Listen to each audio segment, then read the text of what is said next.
বই শব্দটি এসেছে পুরাতন ইংরেজি শব্দ বোস থেকে, যা সম্ভবত জার্মানিক শব্দ বোক থেকে এসেছে, যার অর্থ বীজ অথবা গাছ। প্রাচীনকালে লেখার জন্য গাছের ছাল ব্যবহার করা হতো, তাই বীজ গাছের সাথে বইয়ের একটি সম্পর্ক রয়েছে। প্রাচীনকালে লেখার জন্য বিভিন্ন উপকরণ ব্যবহার করা হতো, যেমন গাছের ছাল, পাথর, পশুর চামড়া ইত্যাদি।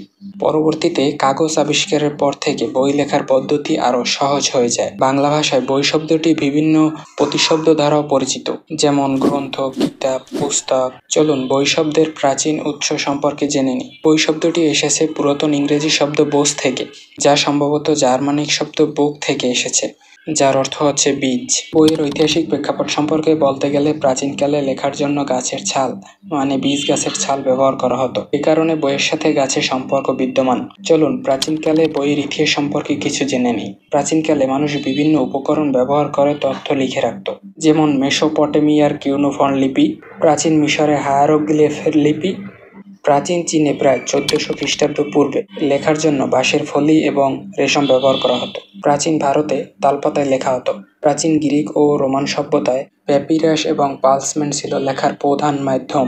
কাগজ ও মুদ্রা পদ্ধতি আবিষ্কার সম্পর্কে জেনে নেই। চীন দেশে দ্বিতীয় দশকে কাগজ তৈরি শুরু হয়। 1864 খ্রিস্টাব্দে চীনে প্রথম কাঠের প্লেট ব্যবহার করে প্রথম বই ছাপা হয়।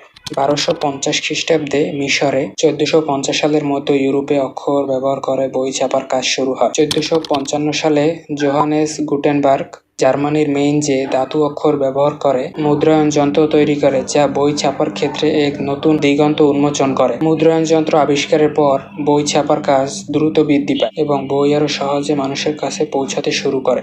বিভিন্ন ধরনের বই যেমন উপন্যাস, বিজ্ঞান বিষয়ক বই, কবিতা ইত্যাদি প্রকাশিত হতে থাকে। ইন্টারনেট এবং ডিজিটাল প্রযুক্তির উন্নতির সাথে সাথে ই-বুক এবং অডিও বুক এর প্রচলন শুরু হয়। আমরা জানি বইয়ের ইতিহাস দীর্ঘ এবং বিবর্তনশীল একটি প্রক্রিয়া। প্রাচীনকাল থেকে আধুনিক কাল পর্যন্ত বইয়ের রূপান্তর এবং মানুষের জ্ঞান ও সংস্কৃতির বিকাশে গুরুত্বপূর্ণ ভূমিকা রেখেছে। ধন্যবাদ ভিডিওটি সম্পূর্ণ দেখার জন্য। আজকে আমরা বই সম্পর্কিত বিষয় নিয়ে আলোচনা করলাম। সামনে আরও অনেক বিষয়বস্তু নিয়ে আলোচনা করা হবে। যদি আপনার চ্যানেলটি আমার ভালো লেগে থাকে তাহলে লাইক এবং সাবস্ক্রাইব করে রাখবেন। ধন্যবাদ।